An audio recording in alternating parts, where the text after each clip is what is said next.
Welcome back.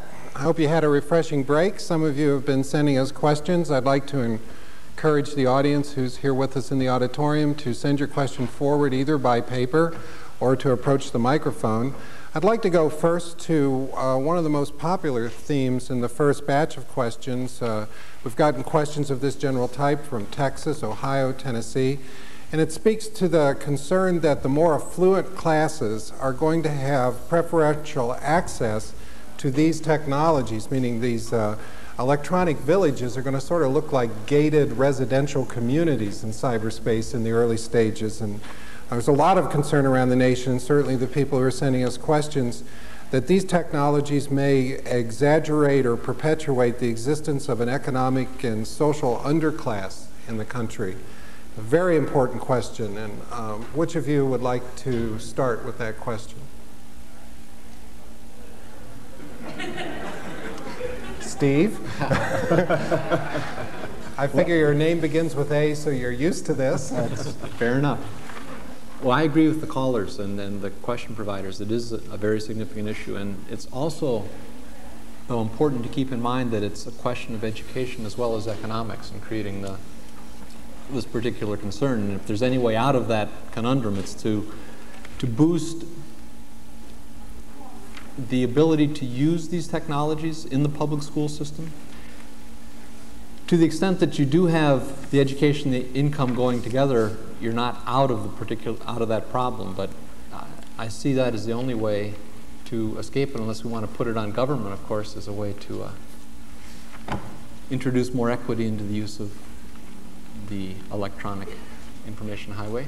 Well, before we ask Joe to give us his solution to those problems, Deborah seems to have something to share with us. I just wanted to point out, this seems to me a case that illustrates how the technology doesn't determine its own shape and development, because what I want to say is this technology has the capacity, has the potential, built into it to do all kinds of things for the underclass. If access were made available, and if software and services for the have-nots were made available. But it seems to me that is not the direction in which it's being developed.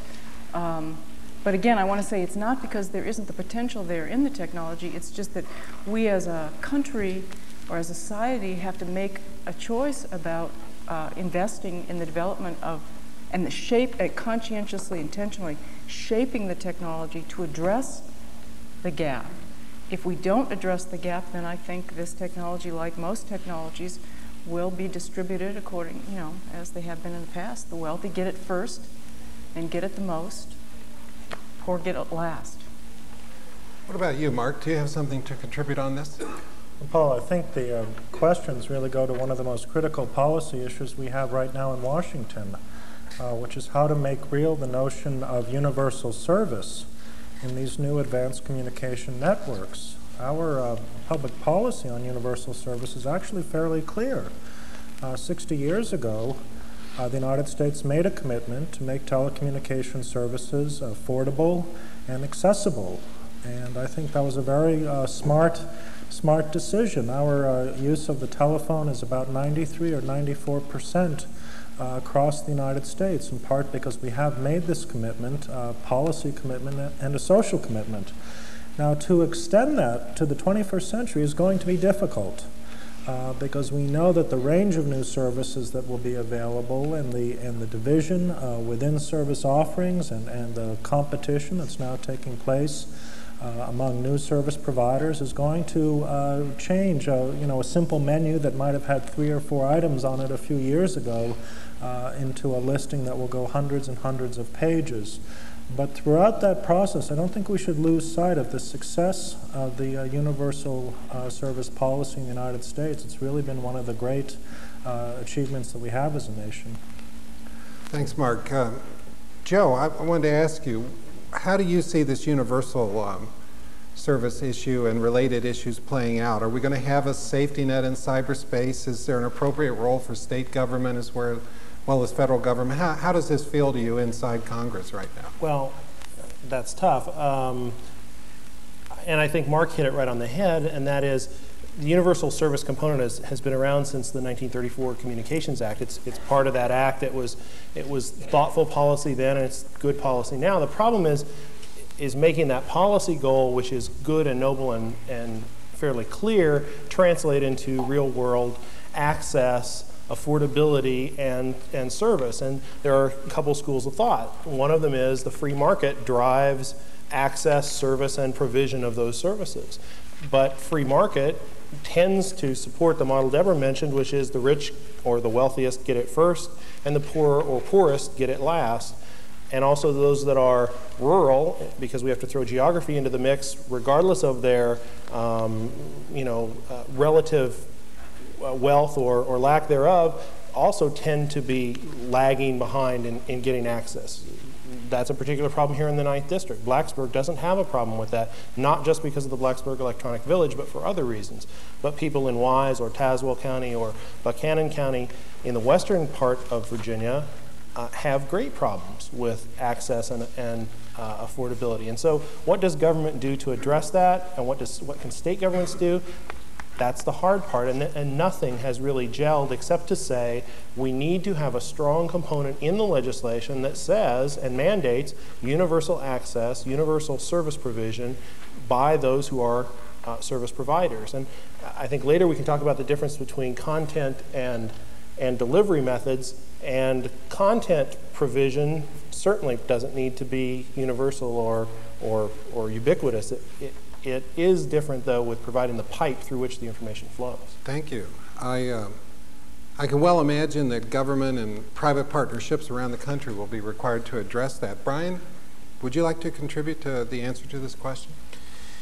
Paul, there's a technological problem to deal with, and that's simply that although in some respects the information superhighway already exists, it only connects large research universities, large government installations, and the like. The real problem facing us in terms of funding the information superhighway is what's called the last mile problem, making the connection between the high-speed network that already exists and our nation's homes and schools and offices and small businesses, I might add. It's going to require a massive capital investment to provide the high-speed cabling that's going to allow the rich information resources of the information superhighway to become available to schools and to people at home and in our communities across the country. And very disturbingly, there have been some signs of a phenomenon called redlining, similar to what's been used in the banking industry allegedly in the past, where certain communities, Paul, have been excluded from wiring plans because it was felt that they were not affluent enough to pay for the services.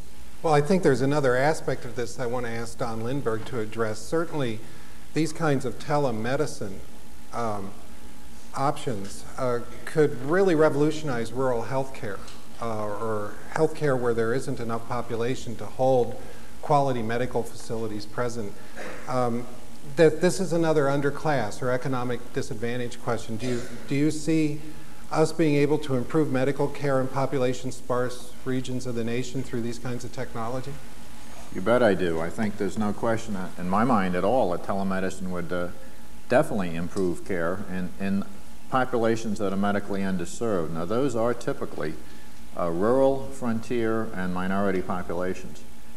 These ideas have been valid and current since, the early 60s. I mean, from 65 to 75 in regional medical programs, telemedicine ideas were tried out, were found technically suitable. NLM, for instance, had ATS-6, ATS-1 that served Tanawa and Alaska and various Northwest areas. We were ahead of our time. Technology was too expensive. Now it's possible to do this. And the evaluation issue comes in because we've got to know where that does help people. You have to know economic effects as well, but I've been in testimony half a dozen times in the last year in which one witness will state that $40 billion a year will be added to the cost of medicine if you do this telemedicine, and another witness will say that $40 billion will be saved. So we have a big playground, don't we? And we have to get some real data, and Blacksburg would be a good place to get it, to find out who is really helped by this, and what's the outcome, what's the effect, and what is the cost, and what are the savings. So the message I'm hearing from the panelists is this question of how we're going to deal with this have-not issue is something that we all have to work on, and we have to start working on it right now. It's just not a matter that's going to be solved in Washington. It's going to be solved right down the street in your relationships with your local businesses and your local community figures. We could talk about this particular subject all afternoon, but I'll move on just for the interest of keeping up with the questions. Certainly right after the information have-not question, and it speaks to the fact that the people involved in our teleconference have the finger on the pulse of this issue. Here's the next question, the objectionable material question. In the past, the regulation of media content has been based on community standards. In the electronic village, where geography no longer matters, will we be forced to impose a national standard for media regulation? And if we have to do that, will this have a chilling effect on the free flow of information? We have 2 or 3 other questions that pick up pieces of this. Should the internet access and use be censored? Will these electronic tools empower us to be more knowledgeable of diverse ideas, or will they enslave us to the ideas that we're already being exposed to? Mark, what is the federal scene on this issue right now? Paul, there's a proposal right now in Congress called the Communications Decency Act, which was sponsored by Senator Exxon, and the goal is to regulate the type of speech that would be available on the internet. Senator Exxon's concern, I'm sure is a genuine concern, is about children and others getting access to material that I think most of us would be uncomfortable about. But the proposal, of course, raises much broader issues. Because what we were able to regulate appropriately in a broadcast environment with a national television network or a large metropolitan radio station, that type of regulatory approach may not be appropriate when we're talking about the highly decentralized nature of the internet. It would be like trying to regulate bookstores and newsstands and college libraries and so forth. I think, therefore, what we need to do is to allow communities to develop the standards that they feel are appropriate for the type of speech that members of those communities, real and virtual, find acceptable, and to give people the right and the freedom to move between communities. We are each day members of multiple communities where different standards of conduct are appropriate. But the effort, and this is a very critical issue, the effort to try to regulate all of the speech across the internet, because there are some things out there that some people understandably find objectionable, I think would be a great mistake. Yes, Joe. I want to take a crack at this too, because the Exxon Amendment has raised a lot of questions on Capitol Hill. There are, as many people know, there are 2 bills working their way through the process, one in the House, one in the Senate. The Exxon Amendment amends the Senate bill or pertains to them. There's not a similar or parallel amendment pending on the House, at least not yet. And it's certainly my boss's intention, Congressman Boucher's intention, to fight against that. I mean, he firmly believes it's a free speech, freedom of speech issue. It's a First Amendment issue. But even with First Amendment issues, and as I understand the Exxon Amendment, it's based on a similar provision that's in the 1934 Communications Act that applies to telephones, that says, you know, you can't make obscene, harassing, or threatening, or I think the language is even indecent, which is a different legal standard type of telephone call.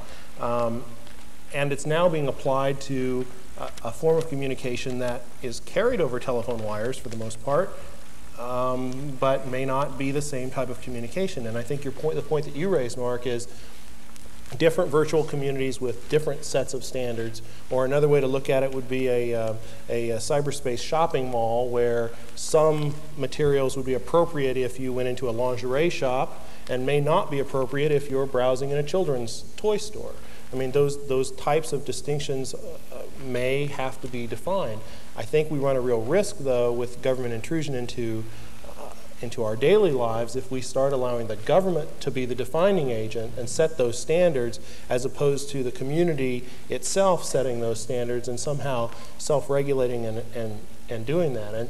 And one of the paradoxes of the net is to have a free-flowing society that doesn't like regulation may not be the way to go entirely if we want to self-regulate. I mean, someone's going to have to step to the plate, and the question is it going to be the government or is it going to be people who use the net? Well, let me ask another question. Well, first of all, Deborah, we have a question from Pittsburgh that asks you to elucidate what you meant by electronic mail rape. How is it actually done? And I'm bringing that up because I think we would all agree that that is an objectionable behavior. We're talking about free speech, we're talking about freedom of expression, and before we move this conversation on to what can be done about this, could you just offer some more on that single question? The case that I read about was a case, it was written up by Paul Dibble, I think. Do you remember? And in Wired, was it? Did it appear? And it goes like this. This was, it took place on a MUD, which is a multi-user dungeon group, which is a place on the internet in which it's a game, which people from across the world can participate.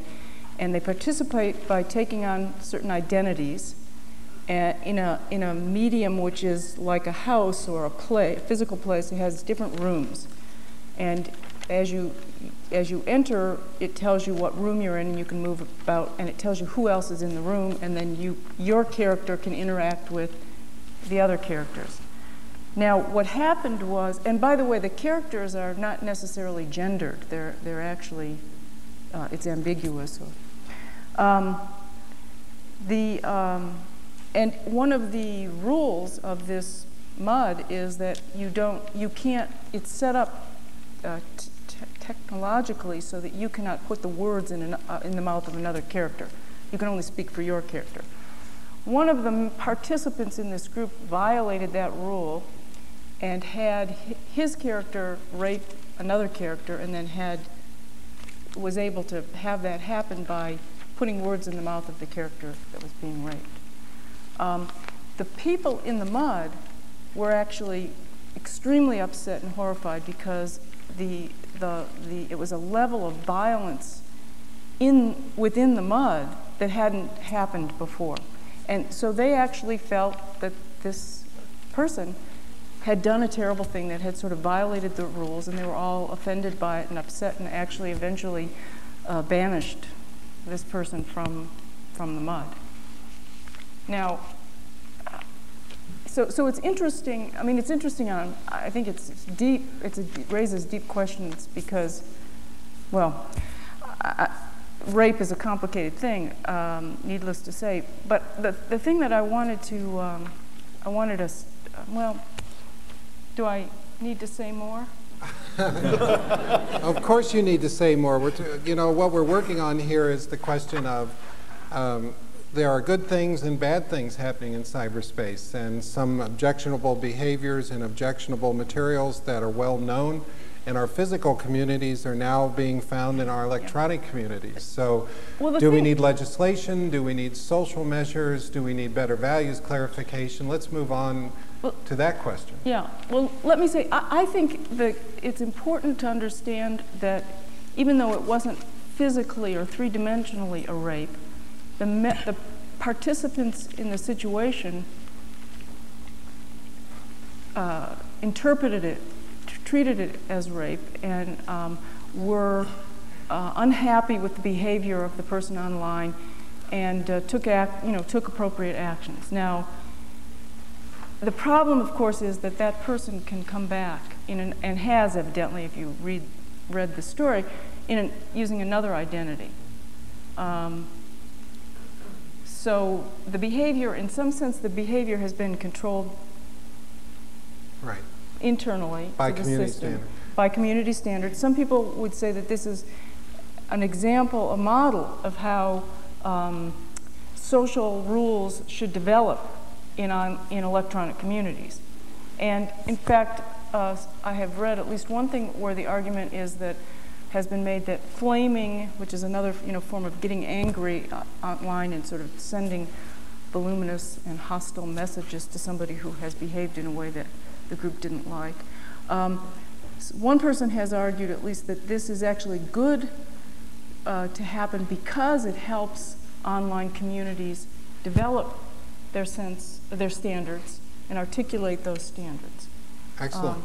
But I mean, it's still, I think that that's limited to fairly fairly small, well-defined groups. And the problem is you're always going to have people, I mean, other groups have expressed other problems with people sort of joining in, behaving in ways they don't like, and they can't quite kick them out. They have to reassemble somewhere else, and then the troublesome person can follow them, et cetera. Yes, Steve, you have a lot of access to parents, and I'd like to hear your thoughts on parental responsibility in this general area. Then we'll move on to some other questions. But I did want to observe that the article we've been discussing here, I think, originally appeared in the an issue of the Village Voice in December of 1993 under the title of A Rape in Cyberspace. And one of the interesting aspects of that article is that the master of the MOO, a system operator, did originally purge the offending individual as a matter of autocratic action, and then the whole situation became even more complicated because it was not only the behavior of the rapist, the cyber rapist, it was also the behavior of the system administrator that came into question in that community. But there was a community response to the objectionable behavior, objectionable materials, just like there would be in a physical community. But I'm interested in what your experience is with parental responsibilities, parental responses, and we've been asked by someone in Pittsburgh to tease that thread out of this general question. Then we'll move on. Okay, real quickly, parents are another level of community, and for example, in Columbus, we have a Freenet which sets up something of a firewall in terms of the kind of material that comes into those who subscribe to the Freenet. At the level of the school, there are a number of very pronounced concerns about the kinds of materials that can come into the schools. And then at the individual home, it's the parent that is sometimes serving as that gatekeeper. Where it gets complicated is that the students know more than the administrators in the schools, and typically know more than their parents in terms of access to the internet. So the conclusion that can be reached is that there is no way to legislate content on the internet. There are too many diverse paths, too many sources of information. The broadcast model is not appropriate because providers of information are not licensed, so we don't have a mechanism to deal with them. So each of us lives within a series of concentric firewalls, and at the individual level, many people will still get around those. Thank you very much. I want to move on to a different kind of question that we've been hearing about from people all over the teleconference, people in Texas. We've got some people in North Carolina are interested in this. I would call this next basket of questions is rather more gritty, going to the actual construction of the policies, et cetera. And why don't I just get into it with a deceptively simple question which came from Tyler, Texas, which was worded, when a small community's chamber of commerce is asked by a telco or a cable company to support their legislative agenda on the re-regulation or deregulation of telecommunications, what should the people in that community ask these companies before they give their support to what they're being asked to do? And I think this is a question being asked by hundreds, if not thousands, of community leaders all over the country right now. And well, Joe, I think you have to draw the first straw on this one. If you know, from the point of view of the legislator, what kind of questions should people be talking about before they support someone else's legislative agenda in this area? Senator, on the advice of my attorney, I've been asked to take the fifth. No, I think that's a great question, and I think it is one that's being asked. I've heard it asked of us, and it also gets back to something Brian mentioned, which is the last mile issue. The last mile is going to be, as Brian said, and as I think everyone recognizes, the most expensive portion of the information highway to build. It's also probably the most pertinent to our daily lives because it's the part that will connect us. And the question is, who will do that? And how will we get that last mile built? Many think, and including my boss, think that that's going to have to be done by the private sector. That they are the only ones, and phone companies, cable companies, cellular phone companies, other providers like that have the technology, the financial wherewithal, and probably more importantly, the financial incentive to get in that market. Cable companies want to get in provision of telephone because that's a $11 billion a year market. People who provide telephone service today want to get into video on demand, cable, movie on demand sort of things, because that's a $13 or $14 billion a year market. And so there are great incentives for them to wire your home if that's the case. I think it's going to take a combination of federal efforts, which Rick talked about a little bit in the videotape presentation, and private efforts. And the federal efforts need to incentivize the private sector to do the work within a framework that is set by standard-making bodies, probably at the federal level. And I think that sort of scenario is what people in their hometowns need to ask their telephone companies. What is your legislative agenda? Why do you want to do these things? How will it affect me? How quickly will it happen? What do you need to have happen on the state and federal level before these things you're talking about come to pass? And I think probing and questioning, whether that's on the net through email to those phone companies or whether that's in town meetings, physical space town meetings, I think that's a real important dialogue, and one that has to happen at the local level for people to also close that last mile. Good. Thank you, Joe. We've got our first two people who are willing to ask their own questions without going through me. I'd like to reward them. Let's take the question from the telephone first, and then we have someone here in the audience we'll move to. Hello, telephone caller. Hello. My name is Chris Ward. I'm calling from Bowling Green State University in Bowling Green, Ohio. My question, I can see that the panel has a opinion that free market should be the method of bringing these services to people. Now, considering that there's precedent in cable companies having monopolies and the phone company monopolies weren't too far in the past, how do we prevent that from happening here, given that we're knocking down regulations in order to make this more attractive for these companies to get involved? Well, thank you very much for that question. The question is, how do we avoid this new marketplace tending in the direction of the original telephone marketplace and some other marketplaces in this area toward monopoly power? Don Lindberg has the answer. As a non-authority in economics, let me offer you one idea. The mental model of the highway has achieved a great popularity, and it does help us understand to some extent, but this last mile thing I think is better imagined as REA, the Rural Electrification Administration, because in that case, in 1933 in the FDR administration, there was no proposition of the government going out and bringing electricity into the farmyards and into the countryside. It was a question of enabling legislation that let the communities band together, borrow money, run the power lines down the road, and a farmer either brought the line into his farm or not at his choice, and the whole business was paid off or amortized over a period of 20, 30 years. I suspect that putting the initiative with the communities like Blacksburg is a far more sensible scheme, and that we ought to shift our mental model a bit. Do all of us think that communities will be served by more than one supplier of these kinds of highway services, these kinds of highway values, meaning, or will we inadvertently fall into, or perhaps intentionally fall into the situation where we have only one electrical company or one phone company or one cable company, and therefore we have no real competition? Joe? I think the caller brought out a couple good points, and one of them, and I was having a little trouble hearing, but in cable TV, you definitely have geographic monopolies, except for about 50 communities in the United States, which are served by more than one cable operator. In those 50 communities, the cable rates are about 30% lower than my cable rates are, where I'm served by a monopolistic setup. And so the competition model, the free market model there does work. I think that's also proven to be true in long distance. And we've had, what, a 40 or 50% decrease in rates over time since it was an AT&T monopoly. Not to say they haven't raised our local rates to make up for the provision that was once subsidized by that. But But I think that the competition model does work.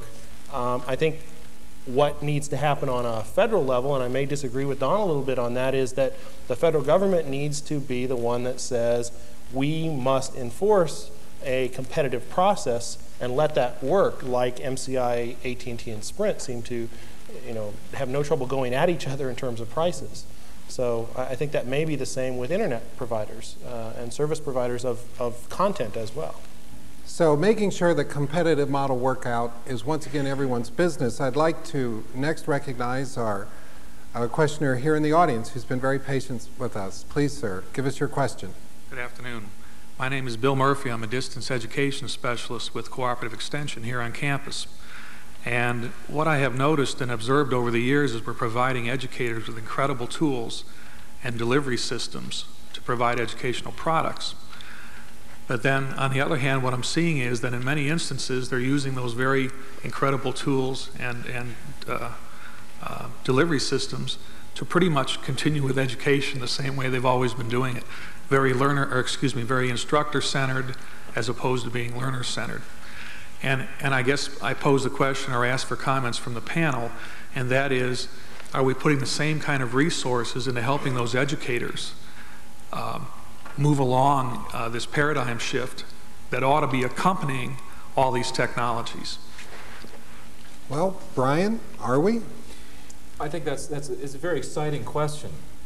When a new technology comes along, okay, there's two ways that it can be used. You can use it to simply solidify the way that you used to be doing things, or else you can see it as an opportunity to start doing things in a different way. And in many U.S. companies, advanced information technology and computer networking has been used to really change the nature of work relationships. For example, by placing decision-making capability right in the hands of the people who need it and at the time that they need it. What excites me about the prospects for advanced computer technologies and networking in education is precisely that it could provide opportunities for changing the way that classrooms are organized and placing the tools that learners need in their hands. And I think it's going to be some time, however, before the implications of this technology are thought through well enough that people can see these opportunities and start taking advantage of them. And I would expect in the short term that these technologies will be used to do things in pretty much the same way that they always have been. Those of you who have access to electronic mail, please be reminded that you can reach us at the following account, choices, CHOICES, at vt.edu. Steve, we have a question along this line for you from someone who's in Lincoln, Nebraska, and he sends you his greetings. He wants to see whether education, he's asking you whether you see education becoming totally access or user controlled. Who's going to be in control of the certification process? Are there some of us here who think that access-oriented education will require more faculty and staff rather than less? Do you have an answer for this questioner? If I could, I'd like to try and combine both questions because I was getting a good, vigorous, affirmative head nod as the question from the room came out. I think we do have to change the models of education, and I think it's also going to change the requirements of what the faculty looks like. And initially, like any change, probably will require more faculty at first rather than less. But essentially, the model that seems to work best in my uses of these technologies and the people that I work with a lot is the collaborative model. And the trick is to remove the institutional barriers to collaboration. And the two ways that I've seen begin to work, and it's still real early in the game, is number one, take those people with stature, authority, and tenure and give them the charge of doing something new. Give them release time for the purpose of setting a new standard for those people that have to have a model that will be accredited by the administration. And the second is to allow the people who are looking at issues of technology on campuses, in high schools, and in grade schools to go beyond the enthusiasts. The biggest impediment to change is to getting people with the same ideas together in a room and saying, let's do this. Because the innovators are a small section of any organization, including education.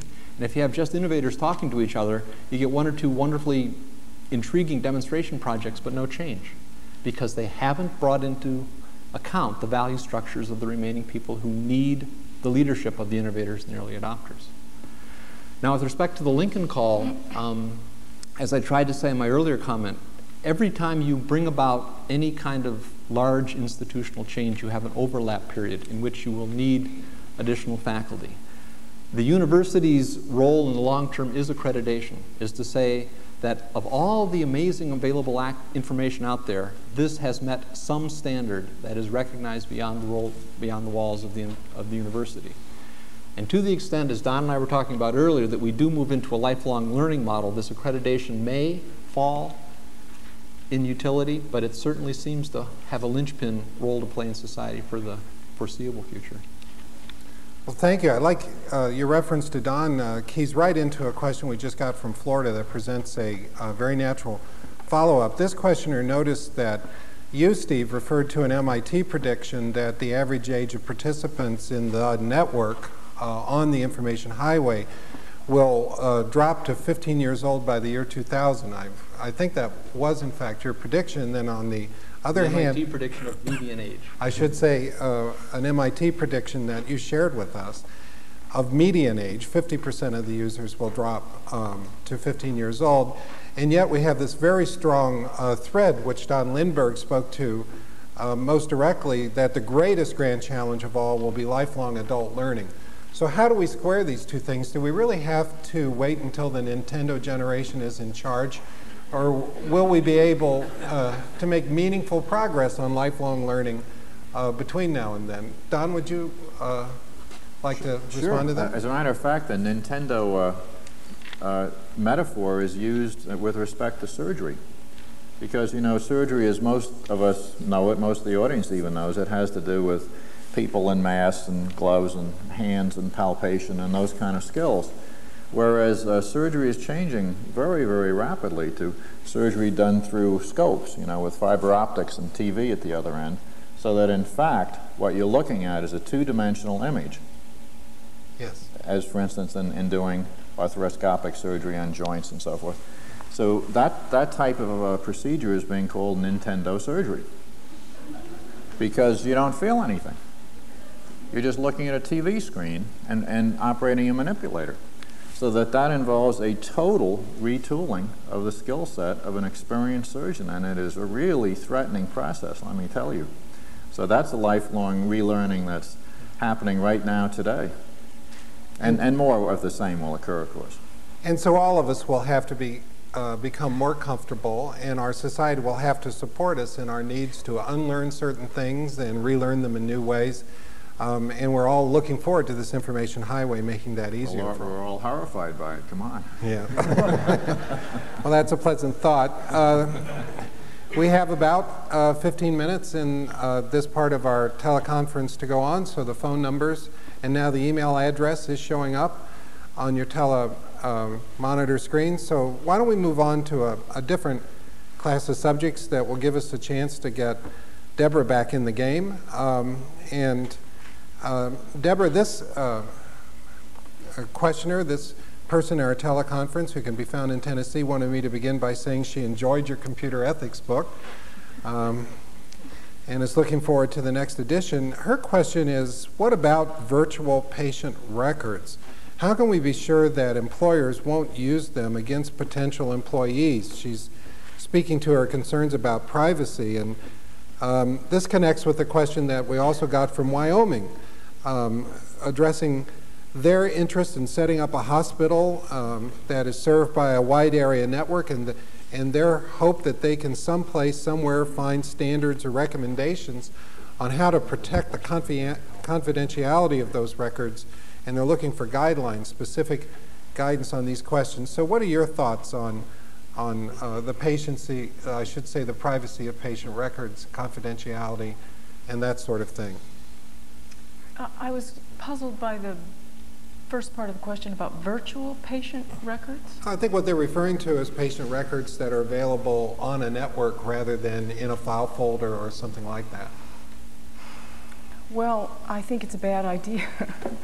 But I'm worried that it's going to happen. That is, I think there have already been cases where there have been commercial services offered to doctors to manage their records in their offices, and it turned out that the service provider was actually using that information in other ways. I mean, I think that we have a tradition, we've made a decision about the confidentiality of the doctor-patient relationship. And my understanding of the rationale for that, granting of that privilege, was because it was thought that if patients didn't have confidentiality with their doctors, they would be less likely to go to their doctors and get their health problems taken care of. So it seems to me that rationale holds now more than ever. And if indeed patient records become available online, it'll pose a serious threat to the health of the country. And, you know, AIDS looms large in this kind of example because that is information, whether you're HIV positive or not, that can have a powerful impact on your life. And if that information automatically becomes public, then people are going to be less likely to get tested. And that's, you know, that's one example. I can think of other examples as well. So I think we have to fight this as hard as we can. I think I don't know what else to say. I can already see that both Brian and Don went in on this question. I'm sure we'll generate a lot of momentum around this. I'm sure, Brian, you want to talk about this from what you know about workplace standards or how this situation is playing out with records in general in the workplace. It's very important to remember that there's still no comprehensive federal law that guarantees the privacy of your medical records. And if these records are going to be available in some sort of searchable online information system, it really means that just about anybody could get hold of them and use them for any purpose whatsoever. Already, and just as a footnote to my earlier remarks about being very careful about what you say online within most corporations today, you should also be very careful about talking about your medical problems in electronic mail. And certainly, if you take advantage of company doctors or company counseling services, it would do you very well to recall that that information may very well find itself into a very accessible medium, and could conceivably be used against you for some purpose. Thank you. Don, did you want? Yeah, I just want to make clear that my belief is that computer-based patient records are absolutely essential to the proper use of computers in medicine. I mean, they're a kind of holy grail and have been so for 30 years, and we're going to get them in the next 5 to 10 years for absolute certain. Now, the question, how do you prevent their misuse, as for instance by employers or anybody else, I mean, that has to be flat out illegal. And I agree with Brian that there is no such legal protection, federal or otherwise, and we need that in the worst possible way. It has to be flat out illegal and not permitted and seriously punished. And that'll be sufficient. Can I just, I would like to hear why it is essential that we have computerized medical records. Because 90% of the time we can't find the records we've got right now when we need to treat the patient. And you have confidence that automating those records will make it more likely that you'll be able to find them. Oh, absolutely. And I'm inclined to think that it's more likely to make them, you know, unreliable and inaccurate. No, we've got a full 30 years experience with it. It definitely improves reliability. The problem is, of course, you have to assure privacy. But on the other hand, the patient at the same time wants accessibility, just as you said. If either of us were to have an automobile accident, we're unconscious, brought to an ER, we want a record available. We don't want it locked up and encrypted. So there's a trade-off, isn't there? And we are funding testbed networks in order to find out which side of that spectrum the patient comes down on, the hospital, which has its responsibilities, and the physician. We need a practical way to assure both privacy and accessibility. So this technological possibility tips the balance, and we're trying to find the new equilibrium. I think both Joe and Mark. That's a good way of saying it. Both Joe and Mark went in on this. I just wanted to say very quickly that there was, in the last Congress, a bill put forth to deal with this very problem. I think Gary Condit of California, as the chairman of the subcommittee. What? Not the best. Well, not the best, but at least a start. I mean, it's not being ignored at the federal level, and I just wanted to say, I think that was part of the healthcare debate last year, and that may not be the right format this year. The right format may be the communications legislation. Mark? Yeah, I would actually agree with Don. I think this is one of the top legislative priorities, or should be one of the top legislative priorities in this Congress. I don't think there's any information that is more personal and more sensitive than a person's medical history. And I think Deborah's absolutely right. I mean, the principle that underlies doctor-patient confidentiality is the belief that people will be more forthcoming and better medical care will be provided when individuals are assured that their privacy will be protected. I'd be a little concerned, frankly, if we followed the recommendations from Brian, which I understand, but if people became reluctant to seek medical service or to be forthcoming about their specific medical needs, then you could quickly see a degradation in medical care. So this is a very specific area where privacy plays an important role, and it's an issue that Congress has to get to. It's a very important issue, and each of us needs to be talking about it with our health providers, our physicians, and other people who are involved with the solution to this problem. I'm happy to recognize another person to ask a question here in the audience. Sir? Good afternoon. My question tends toward government regulation, and can it be legal to bring up an email message in a court of law as admissible evidence? And also, if it is illegal for police to copy and tap phone messages, even though email is open to everyone, shouldn't it also be illegal for police to copy and record email messages? Mark? Yeah, the federal wiretap law, which was passed in 1968, was amended in 1986 to deal specifically with the problem you've described. That law, which is called the Electronic Communications Privacy Act, tries to give some privacy both to stored electronic mail that sits on a system, and also electronic mail in transit.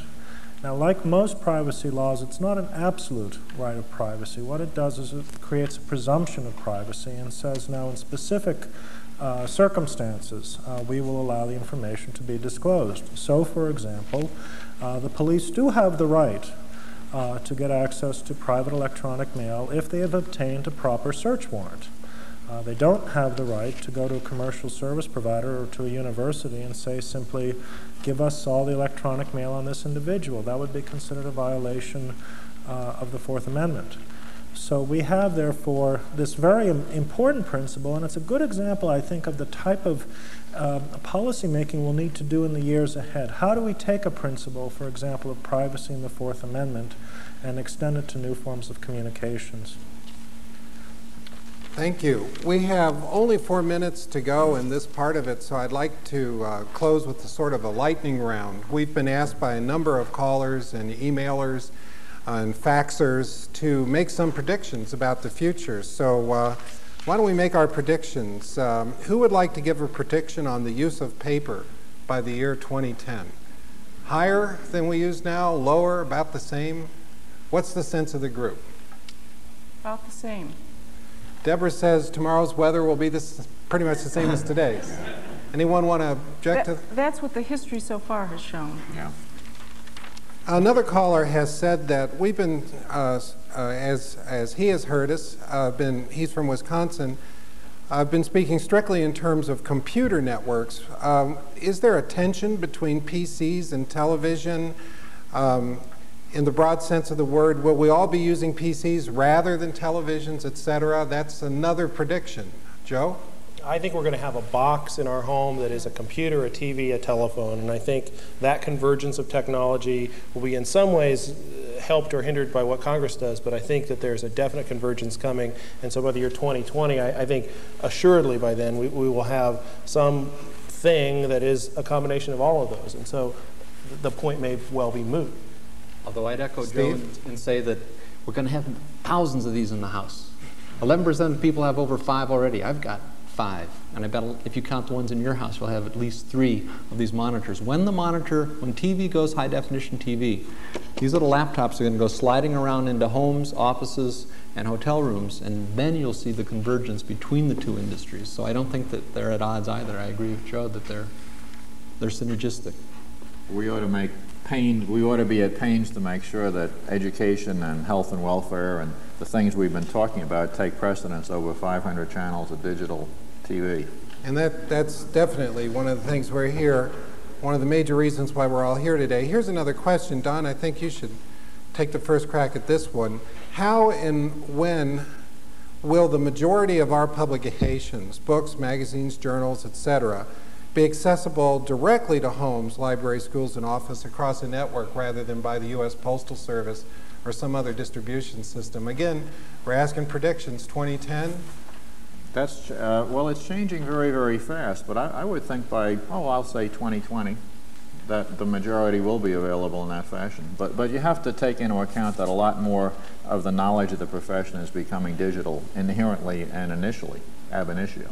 So certainly in a profession like medicine or a science like biology or an art like music, where digital technology is right in there at the creative process, that material is going to flow digitally long before other materials. Exactly. Joe? Sorry, one more time to add a footnote on the other end of the scale, and a couple people during the break asked me about this. I mentioned in my opening thing that we respond, our office, Congressman Boucher's office, responds to email by regular postal mail, and we do that for 3 reasons. And I think there are 3 challenges that need to be overcome. The first of those is an allocation of resource question. We have 7 people that work full-time in our office, and our job, the person we work for's job, is to represent the people of Southwest Virginia, not the people of Oregon or California or Minnesota. But when we get email, those distinctions aren't there. We get about 60 pieces of email a day and have for the last few months. About 12 of those are from Virginia. Of those 12, about 5 are from our district. So I've got 8.5% of my mail, roughly, that is from constituents that we need to give a priority to, and the rest of the mail something else is done with. But it takes staff time and resources to do those things. And until we figure out that allocation of resources things, we've got a real problem on our hands. Another problem is the verification of outgoing responses. If I'm a disgruntled worker and I'm going to quit my job in the next week, I can spam email everyone in the 9th District that has a computer and say, oh yes, I am for a flag burning and, tromping up and down the streets naked. I mean, that's, sincerely Rick Boucher. And who's to say that he didn't originate that email? There's not a ubiquitous and interoperable digital signature process out there. And so that's the second problem that we need to solve. Where did it originate and is it genuine? So we don't do it. And the third thing is a structural one within Congress, and this is probably, as much as we don't like to believe Congress isn't easy to change, this is probably the easiest of these 3 problems to change, and that is our office isn't geared to deal with email. It's geared to deal with the 300 or 400 or 500 pieces of real, handwritten paper mail responses that we get each day. And so how do I judge whether one of the people I supervise is actually doing his or her job in getting that mail moving in a 3 or 4 day period, which is the rule in our office for turnaround on mail. So those are problems. Well, thank you very much. Thanks to everyone in the panel, and my special thanks to everyone who's been sending us all these excellent questions and comments. I'm sorry we couldn't get to all of them. We have to bring our conversation to a close, and I've been thinking about a question that I could ask each of you to spend a minute or 2 on, so that all of us would have a sense of closure to this interactive discussion. And the question I've come up with goes something like this. As you look forward to the development of electronic villages, what do you see as our single greatest opportunity and our single greatest problem? And what do you think we should all be doing about that opportunity or that problem? And I'd like each of our expert panelists to give us their closing thoughts on that question. I'll start with Steve. I think the promise and the downfall are the other sides of the same basic issue, and I would characterize that as one of ergonomics. In the area of children in education, the physical ergonomics of the workstation have been designed for adults, and as we continue to force computers further and further down into the school systems, we need an understanding of what happens to young bodies when they sit in front of keyboards for long periods of time. The two things that will keep that from being too much of a threat is that young bodies can't sit in front of keyboards for too long a time. And secondly, and the other side of the ergonomics that's so important, where the major opportunity lies, is social ergonomics. The way that kids use computers is the way that I think we should all use computers, and that is they use them in small groups. There are three ways of learning. You can learn in a presentation format, which shuts people off that are uncomfortable talking to groups. You can learn individually on a computer where you don't have a chance to share your questions and insights because you're tunneled into the source of information, or you can work in a collaborative model. And I think that's the social ergonomic that the electronic village has to offer as its biggest benefit. Thank you. Brian, what's our biggest opportunity or our biggest problem on the horizon, and what do you think we should do about it? Well, Paul, what concerns me is how technology might drive content. There are two models out there for how the information superhighway could be organized. The first is the 500 channels plus couch potato model, okay, which is otherwise known as the broadcast model, where all the information is flowing to you downstream, and the only information that goes upstream is just a few clicks, like at 8 o'clock I want to watch Plan 9 from Outer Space.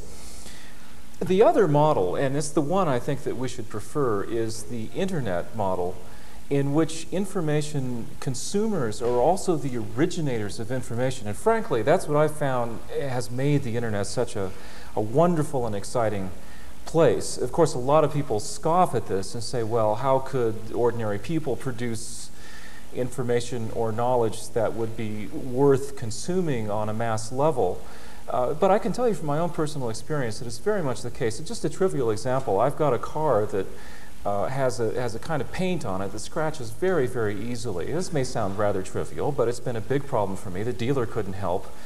I joined a mailing list of owners of my model of car and found out that there's a $3.95 preparation that can be ordered from someplace that takes these scratches out just immediately, and it works beautifully.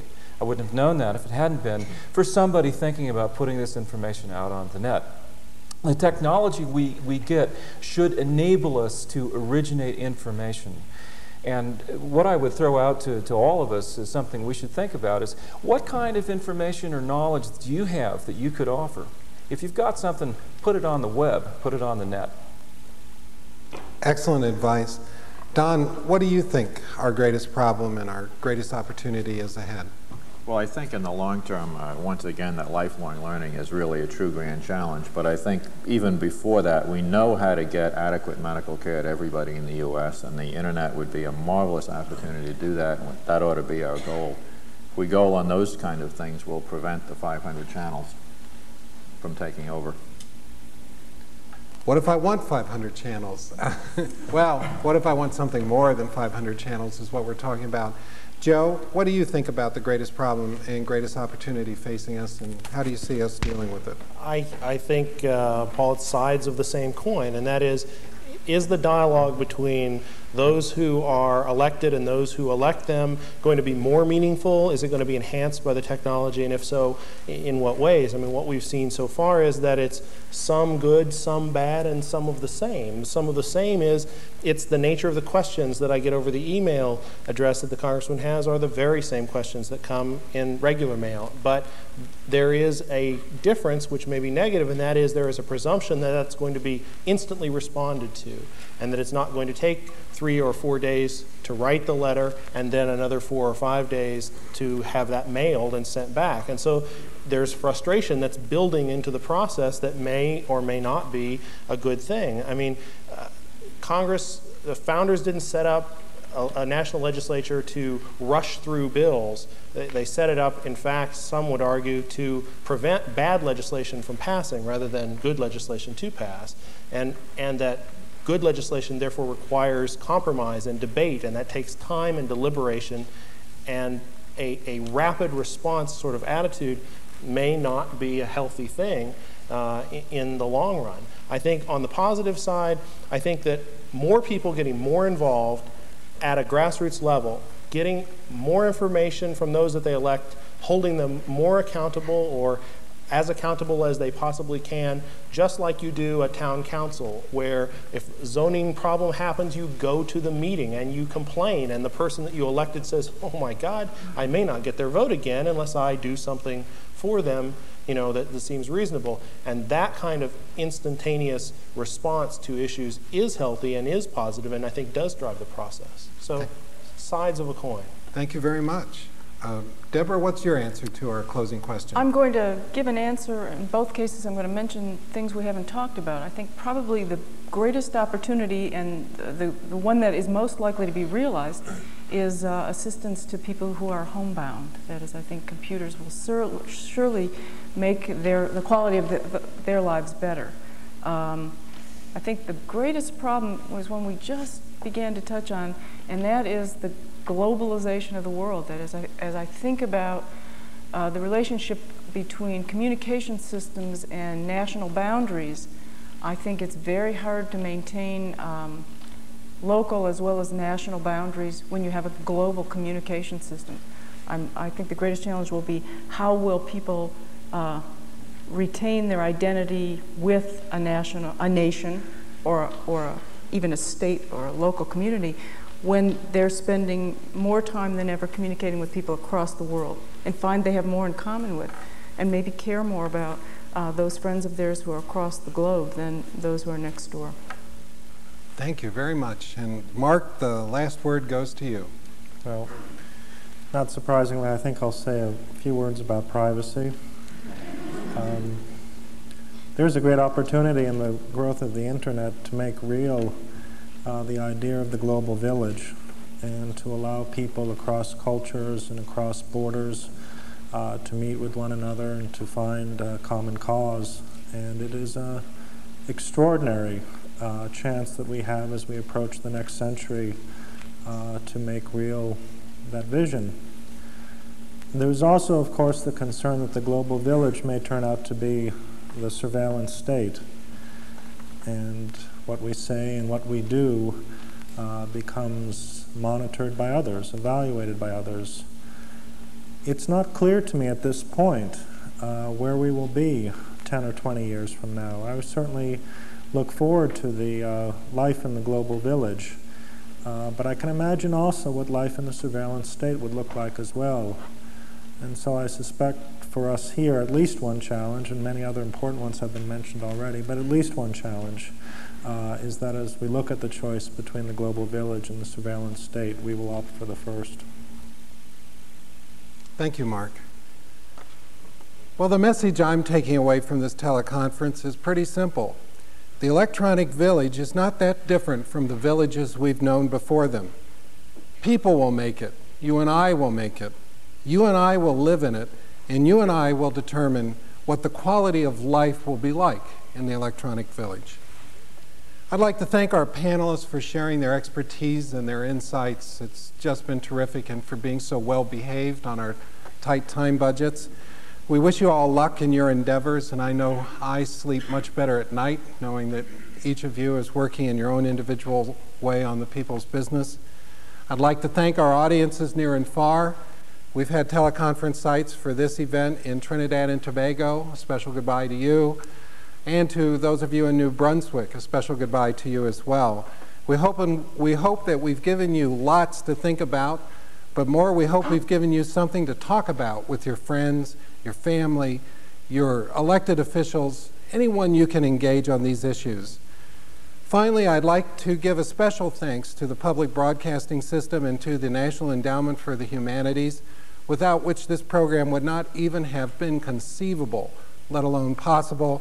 These are two of my favorite trees in the federal forest, and I'm keeping my eye on them. For the Choices and Challenges Project, thank you and good afternoon.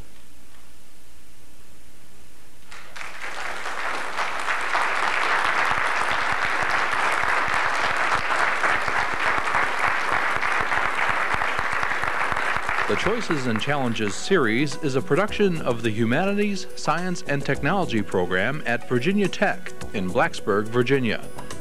For the tape or a printed transcript of this program, or to receive assistance in planning community programs based on this teleconference, contact Choices and Challenges Project, 154 Lane Hall, Virginia Tech, Blacksburg, Virginia, 24061-0227, or call the Choices and Challenges Project at 703-231-6476.